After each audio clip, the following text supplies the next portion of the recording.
Hi everyone. So now we'll see this data treatment in data analytics. So last session we discussed EDA, and now we'll see how data treatment is performed in data analytics.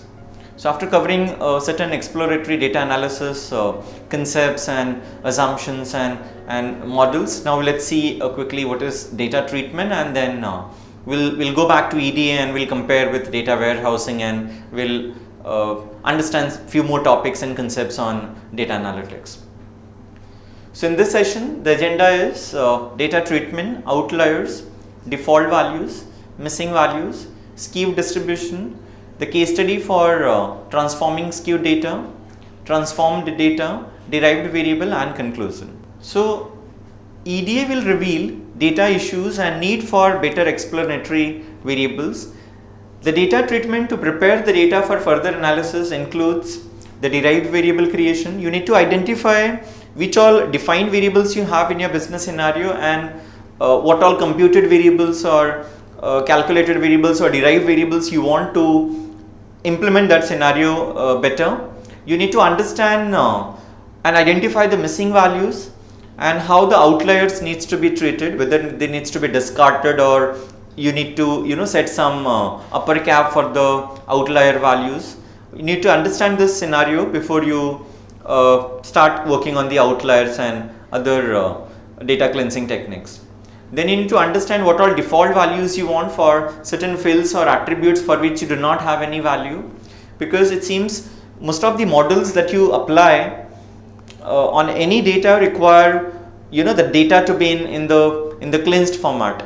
I mean, you'll not be able to draw good inferences if there are some missing values or duplications or inconsistencies in your data. So you need to understand all those problems beforehand and then start implementing or using them in your algorithms and the models that you're implementing. So you need to understand all the transformation requirements. You need to understand beforehand how the missing values should be treated, how to have some default values for the fields or the attributes for which you do not have any values applied by the end user. So all these transformation requirements needs to be understood first, and then you need to apply them before you start using your data for some particular analysis. So as we discussed earlier, this outliers that you see in your various data or the analysis that you have conducted, needs to be treated well. So outliers are nothing but the extreme values that can occur on both sides. You can have extreme lower values or extreme upper values as your outlier values. So some values which do not match with most of the other values which are extremely high, or some values which do not match with most of the other values because they are extremely low, are called as outliers. In a normal distribution, 0.4% values are outliers. So anything that is greater than 2.7 standard deviation, and in 1 million is an extreme outlier that is greater than 4.72 ST. Outlier treatment can be done by deleting the outliers and trimming or capping the outliers. So as we discussed earlier, there are two ways you can handle these outliers. One is you completely discard them, or another way is you set an upper cap and a lower cap and ensure that below that particular value, the lower value that you have set or the upper value that you have set, you are not considering those results. This is an example for outlier. To understand outlier, average public teacher pay and spending on public schools per pupil in 1985 for 50 states and the District of Columbia were reported by this particular Albuquerque Tribune. So if you see this graph which is spend versus pay, this answers your question, like in Alaska, which is an outlier in terms of spending per pupil. So here, I mean, certain values, if you see there is one block which is extremely away from most of the other blocks. So this can be treated as an outlier, and either you set an upper cap for this particular outlier or you completely discard it. There are some more examples of outlier or anomaly detection. So Susan's usage pattern of her credit card is 2 or 3 transactions in a month of total value less than 5,000.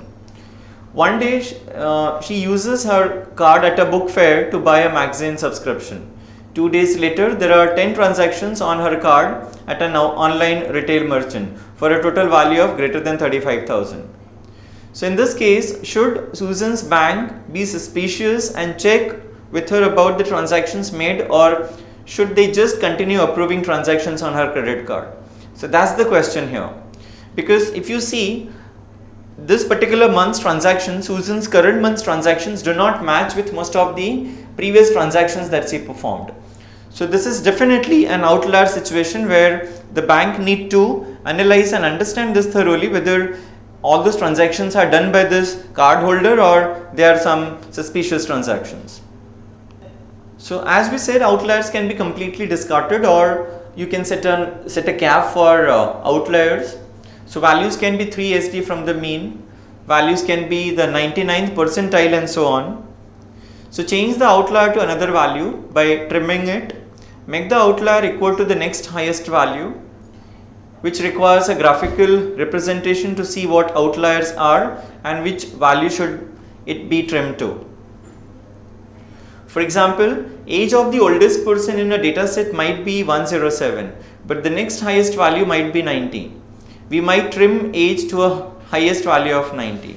So this age 107, you need to trim it in such a way that it is considered as 90 and it should match with most of the other values that you have in your range. Then comes the default values. So we need to understand how default values are treated in EDA. So default values are numbers used in a variable that have some other meaning.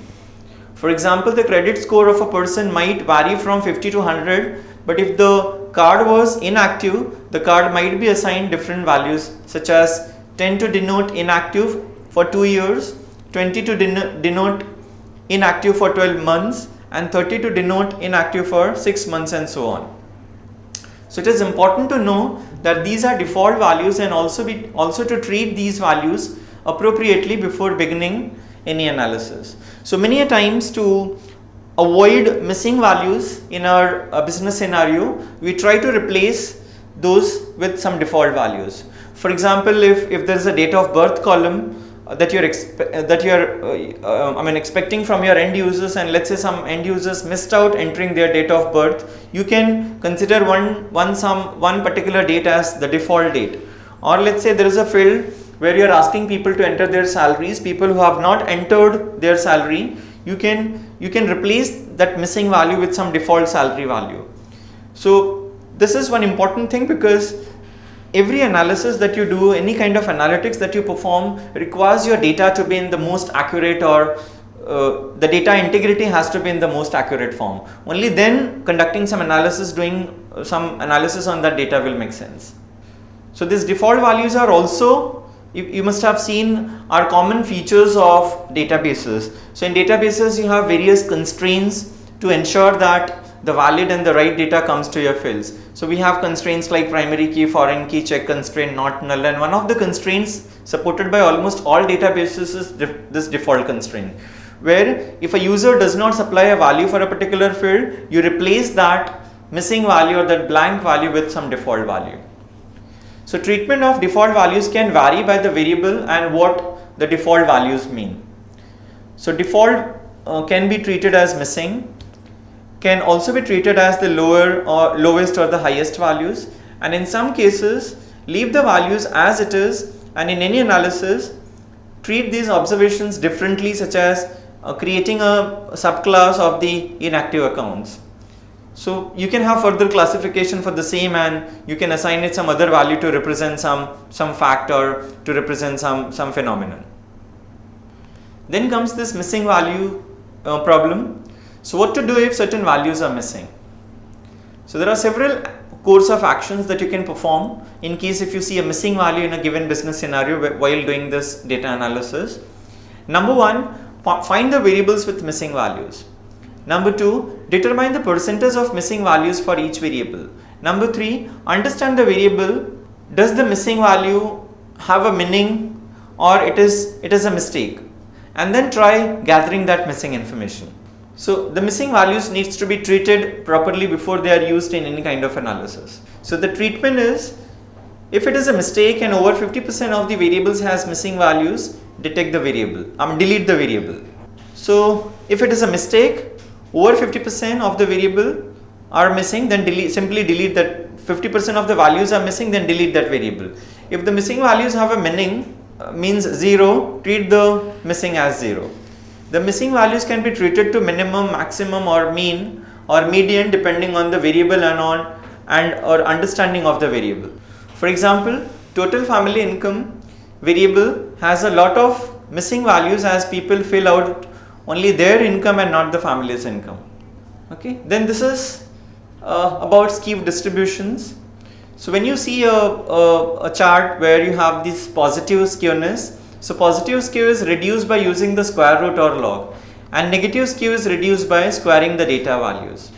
So these two diagrams, charts, as you see, represent the positive skewness and negative skewness in statistics. This is an example to understand the skew distribution. So the waiting time at the teller in a bank is skewed distribution. The transaction volumes are typically very high in the first 10 days of the month when most people come to collect their salaries, make payments and so on. It tapers off towards the end of the month. So if you see, during the initial days of any month, during the beginning dates of any month, there are, the number of transactions performed in any bank are huge. Okay, compared to the number of transactions which are performed in mid of the month or towards the end of the month. So this scenario represents a skewed distribution, where you will see initially a very high skewness and then slowly and gradually it will come down. Treatment, another example could be treatment time in the hospital emergency ward is also skewed distribution. It is not a data issue, but the nature of the process at the emergency room makes the treatment time distribution skewed. So let's see how to transform the skewed data. So you need to understand its background, the experiment and the methodology. So in background, where cloud seeding is done to increase rainfall, clouds are seeded with silver nitrate to seed the clouds. The experiment is, an experiment was conducted to see if indeed cloud seeding would increase rainfall, and the methodology would be clouds were randomly selected for seeding and rainfall data was captured in acre per acre feet. So here you see the diagram, the univariate analysis of the unseeded cloud and the seeded cloud. The histogram of the two data sets show the data is skewed in both the cases. So this is the transformed data. A log transformation is used to reduce the huge variance in the data. The histogram of the log transformed data is as you see in the slide. Then comes the next tool, which is derived variable. A derived variable is a variable which is calculated from information from one or more other fields. So as we discussed, the example of total price. So in a product data set or in a product table, if I have say price and quantity, and if someone wants to see the total price in the reports that I'm preparing, I can compute the total price by multiplying this price and quantity fields that I have, and that way I can compute a new field called as a derived variable. So we can have so there are several terminologies used for derived variable. It is also called as computed variable and calculated variable.